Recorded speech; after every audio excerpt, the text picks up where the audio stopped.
I don't know, is this even a good location? I thought I'd be closer, to be honest. So because of AI, my day job won't exist this time next year, and the way things are going, neither will this YouTube channel. So today we're out doing a bit of location spotting for shooting future videos. First of all, I'm off to the airport, and then after that we're going to go to a location which I'm hoping is going to be a great spot for a lot of future videos. The reason being, I think it just makes the videos more interesting rather than me just sitting in an office like just talking with just a plain blank wall and a few pot plants behind me. Recently my views have stagnated, I would say, and that's putting it generously. And it's not just me, even like the big channels are saying it, they're losing views even though they're not necessarily doing anything different. I think the problem is twofold. For one, you've got just the sheer amount of AI slop these days. Sora 2 came out recently, which basically means any Tom, Dick and Harry can just spend a couple of minutes to put out some absolute slop. I try to hate them, some of them I don't mind them, I'm like, yeah, that's funny, but it is worrying about what's the future of YouTube and content creation. Is there eventually gonna just be no humans left? Because for a human to do it, like for me, a video takes a whole day when you think about the planning, the filming and the editing, but someone can come along, there's no barrier to entry, anyone can just come and make some absolute slop in a couple of minutes. I think I read somewhere that compared to like 2 years ago, there's now like 3 or 4 times the amount of videos being posted on the platform. Now, if there's the same amount of viewers, but 3 or 4 times the amount of videos on a platform, they've got to be shared out, right? And even if this new influx of slop isn't particularly getting amazing views, it's still got to be shared out somehow, and then that means less views for everyone else. Part 2 of why AI is sort of wrecking this channel a bit, I think, is a lot of my views come from search results, and I don't know if you've noticed now, but if you Google something, a lot of the time it will just give you an AI summary at the top. So for example, if you used to type how to get an ABN in Australia, my video used to come up at the top or near the top. But these days it'll say like, it'll just give you an AI summary, and then so people don't even sort of click into anything. Even websites I've been reading in like industry news that they're taking a hit too, because you used to Google something and it used to direct you to a website that's going to help you, and now it just gives you a summary. So I don't even know how Google must be losing money on ad spend because of that, right? Because they make money by showing paid search results to people that answer questions that people are searching for. So I don't know, but I guess Google have got no choice, because if they don't go along and push the AI as well, they're going to get left behind and they probably won't exist in a few years' time. So it's going to be interesting. I'd love to be a fly on the wall in sort of the upper echelons of these businesses like Google, to see what their actual end goal is or their long-term plan is for monetizing AI, if they even have one yet. I'm sure they have a rough idea. Same with ChatGPT. So I heard the other day that with ChatGPT, when you sort of ask it questions, the end goal is that it won't always give you the best answer. It will give you like an answer depending on who the highest bidder is. So if you ask it a question about, I don't know, how to how to get cheap flights, right? Instead of giving you an actual proper question, it might just like direct you to the Jetstar website or something like that. So yeah, I mean, there's a lot to talk about really. We're in a strange time. Part of the reason I wanted to shoot this video is I'm going to look back on it in like a year or two's time and just probably see how completely wrong I was or how naive I was. Who knows, man? Yeah, I don't know, is this even a good location? I thought I'd be closer, to be honest. Let me know if I'm wasting my time and I might as well be shooting in the office, then yeah, let me know.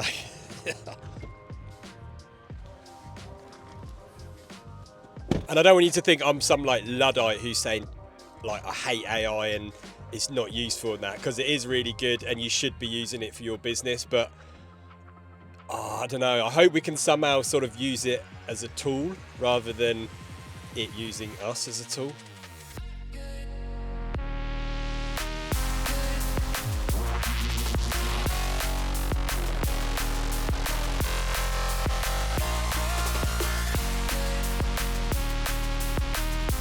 So if you haven't decided what business to go for, what business is going to be the best for you, the answer, well, I think something that we've not spoken too much about on the channel, which could be a really good business opportunity over the next few years, and one that's fairly AI safe, is home service businesses. I did a video last week about A guy called The Bin Guy does bin cleaning, but like it could mean anything like window cleaning.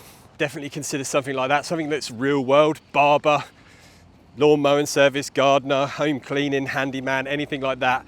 We're years off that being replaced. Eventually it probably will be replaced by robots, but I don't want to get too sci-fi on you. But at the moment that's AI proof. What you definitely shouldn't be doing is trying to start a business by jumping on the latest AI trend, thinking, oh, I'm going to make some viral shorts on Sora, because it's so easy. There's no barrier to entry and there's millions of people doing it.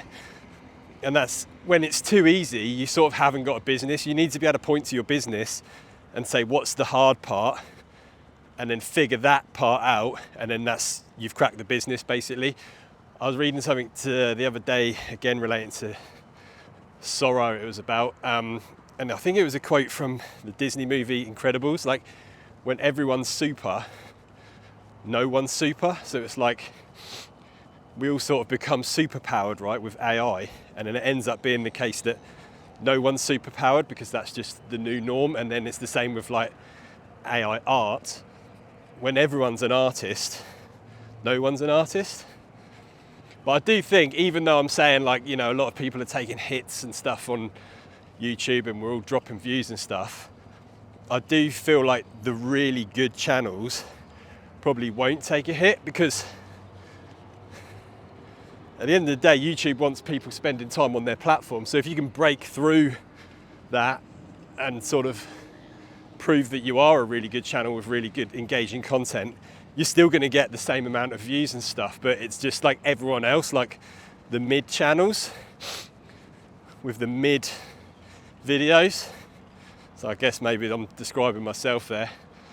That's going to suffer, you know, and it'd just be like the real creme de la creme. And then, you know, channels like mine that are sort of aspiring to become better and bigger are then having to share views with all the slop. But I don't want you to think like I'm just feeling sorry for myself, because that's not the case. I will figure this out with your help, hopefully. Drop some comments and let me know what you think might be best for this channel. But I do think Shopify stores and online stores, e-commerce, are still a very good business to get into. So for those of you who are new to the channel, my background is online stores, Shopify stores, importing from China, selling in Australia and other countries as well. I took a store from scratch, so from zero in the corner of my apartment into a mid six-figure business. I ran that business for about 11 years, but it took me sort of about 3, maybe 4 years to go full-time on that and leave my day job. That still definitely has enough barrier to entry that everyone can't do it, okay? So there's still so many moving parts to it that you do have to be a little bit intelligent and have a little bit of something about you, you know what I mean? Like, that's not about to just be replaced by, you know, thousands of people in their bedroom using AI. You can use AI as tools. I do, definitely, all the time. But it's not going to be completely replaced by like a kid with Sora. Buzzing, finally found the sea. I was about 5 minutes away the whole time. I was walking around in these bloody shipping yards. At one point I thought I was going to get on like a shipping container ship to France or something. That was a close call. We're finally here. This is the location I'll be shooting at next week. What am I doing? F***ing up the shoes, man. I've made a big mistake. To be honest, I still find myself getting a bit embarrassed filming in public. I don't know how to get better at that other than just keep doing it. So I'm excited about the next phase of my YouTube journey. Hope I've not been too downbeat today. That's not how I feel. I'm excited about making some changes and yeah, getting this channel back to its ripping and roaring heights that it used to be. Not that it ever was, but we'll get there. I need to stop being a bit down about it. I mean, do you know what? I'm having fun even if it doesn't make a difference, but hopefully it does make a difference.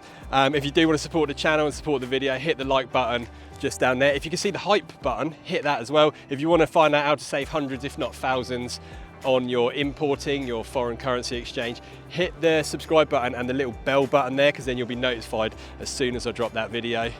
And yeah, it's come out sunny at last, finally. All right, Melbourne summer, here we come. Take it easy, guys. See you soon. My brother's always said I'd end up working down the docks when times got hard.